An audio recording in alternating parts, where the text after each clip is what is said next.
कुरान मजीद में किस नबी की खूबसूरती का जिक्र किया गया है? 5, 4, 3, 2, 1. सही जवाब है हजरत यूसुफ अलैहिस्सलाम की।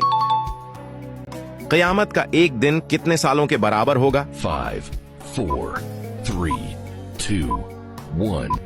सही जवाब है 50,000 साल का।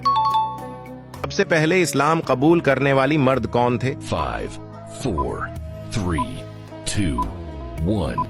दुरुस्त जवाब है हजरत अबू बकर सिद्दीक रजी अल्लाह अन्हो। बच्चों में सबसे पहले किसने इस्लाम कबूल किया? 5, 4, 3, 2, 1. सही जवाब है हजरत अली रजी अल्लाह अन्हो।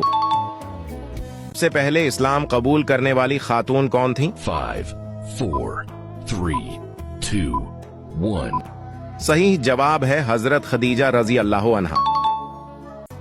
ज़बूर अल्लाह ताला की तरफ से किस नबी पर नाजिल हुई? 5, 4, 3, 2, 1. इसका जवाब कमेंट में दो। देखते हैं कौन सही जवाब देता है।